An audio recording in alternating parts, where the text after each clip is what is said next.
Hello and welcome to 18 WJTS Monday with the Mayor. I'm with the Huntingburg Mayor Neil Elkins, and we're in the Huntingburg City Hall today. First of all, thanks for joining me, Mayor. It's been a little bit since we talked to you last, and been a little over a month ago. It has been, and you're getting quite familiar with your position as being the new mayor here of Huntingburg. But we've got all kinds of stuff that's going to be happening around the community over the next, well, I guess about month and a half or about a month now. We've got the Eclipse coming to town, and of course that's going to be a huge thing for Huntingburg. Before we get to that, though, you guys have been recently designated as DORA.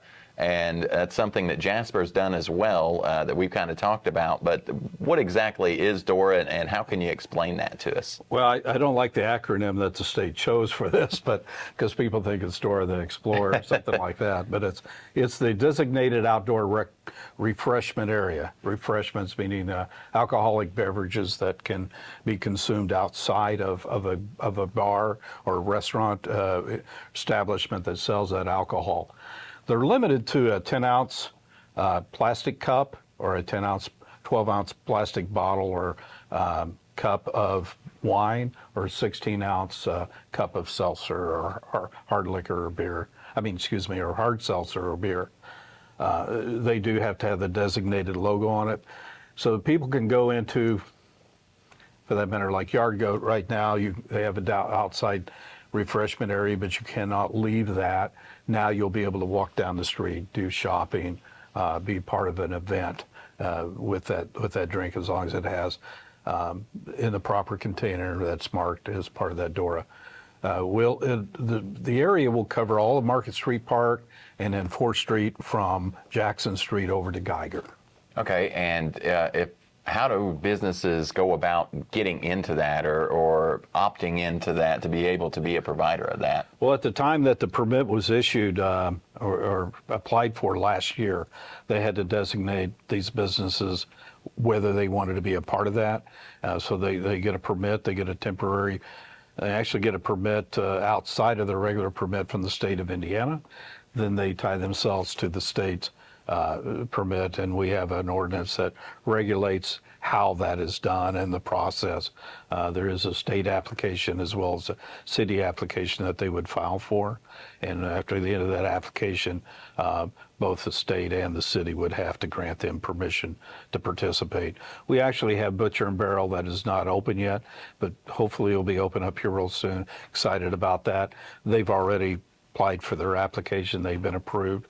Although they're not operating as of right now, everybody within that area, though, that sells alcohol has been approved. And that's something that's really big for the downtown, all the merchants, really, for people just to be able to come down, enjoy themselves, be able to go from establishment to establishment and not have to worry about sitting here, finishing a drink first, et cetera, et cetera. Yeah, and it helps a little bit with our Market Street Park events, because in the past, if people purchased their beer within that area, they could not remove it from the area. Right.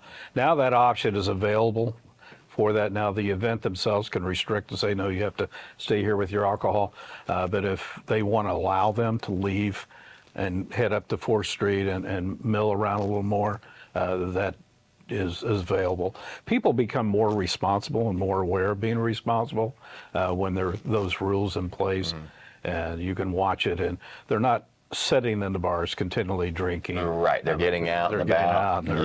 They're doing business, they're actually being sociable, and that's the idea of is that there's some people are becoming sociable within the community during those events. Rather than making it a drinking event, it becomes more of a social event. Right, and now is this something that has taken effect immediately? Is this something that, like this weekend, people can do, or? We have 18 signs that we've ordered. Actually, we've ordered 36, but there's 18 locations that we're required to put signs in to designate when you're entering, and 18 that designate when you're leaving that door area. Once those signs are up and we have the stickers available and the cups available for the vendors, we hope it'll definitely happen prior to April 5th event, 5th, 6th, and 7th event. Right. It's happening here in town. Yeah, and that perfectly segues into that. The Eclipse coming in, big thing for Huntingburg, hoping to bring in lots of visitors. Got a couple of different big events going on. The airport is a really big thing they've got going on, and as you brought up, the stroll down here in Huntingburg. It used to be the daffodil stroll, but It's a daffodil. It just happened to fall on the same weekend as the daffodil stroll. so now it's the Eclipse stroll, and that's going to be all the merchants, everybody downtown kind of coming together and having a great time and getting ready for this once-in-a-lifetime event. And we'll be 3 weeks just prior to the to the Wine and Jazz Festival that'll be occurring 3 weeks after that, and the Kiwanis Car Show. So I think just about every weekend we have something going on 4th Street during the month of April. And of course, after that, we kick in with events out at the stadium. So it's a busy time, and that really helps out everybody in the city. The merchants brings people in from outside of the community to do shopping on 4th Street, and that's what your plan is and your hope is, right? Yeah, my hope is that the events don't become just the event, but more here to promote the business and the other amenities that we have available in the city of Huntingburg. And just to touch a little bit on the Eclipse things, what all is going to be happening down here for the stroll that people can come out and enjoy that weekend? Well, the streets will be shut down, so it'll allow open pedestrian traffic through the downtown area among the shops. Each of the shops will have some pop-up shops. There'll be some baked goods. There'll be other pop-up shops. There'll be educational items. Kind of have an astronomer so down there educating people on how to take pictures, how not to take pictures Awesome. during the eclipse, and so there'll be some educational pieces as part of that, and a lot of fun events. And there are so many Hard to keep track of them all. that I would suggest just go to huntingburgeclipse.com. They do have a web page as well as a Facebook page, and everything's detailed out one by one. It would take us about half hour probably to go through all the events here today, but just say that a lot is happening. A lot of the planning from the city part has been to keep people safe that weekend. Yes. Estimates are that populations will increase 3 to 4 times in each neighborhood. So, we could conceivably have 15,000. If it rains or cloudy, we could have 1,000, or we could have 100. A lot of it's going to be determined by the weather and the cloud cover. We're preparing for the worst, when we talk about the amount of people that are going to attend. So all of our police force will be active on that day. Our street department will be made available. We'll be in emergency mode here throughout the day. I'm actually carrying kind of a civil emergency type of thing that there is a policy and procedures there. We're working closely with the Emergency Management Agency, and our fire chief has his plan together. The street department has their plan together, and as well as the police department, of any way that we can move people around. I think that we are on our own that day. State police are not allowed to leave the interstate. We're limited as far as county deputies. Their availability is going to be very limited on that day. It's a normal day for them, but their deputies work all day, every day, because it is, they don't have a huge staff there. Right. So we're pretty much on our own over here. Realize if you just want a natural view, no bands or anything going on, we do have Huntingburg Lake is also a designated area. I know there will probably be people out there in kayaks. I think it'd be a cool experience being in the middle of the lake. That would be cool. Yes. During the eclipse, where you have a full view, no street lights around you. But we're really encouraging everyone to stay home. If they're not attending one of the events, stay out of the way, watch the traffic, but please attend the events if you can and able to.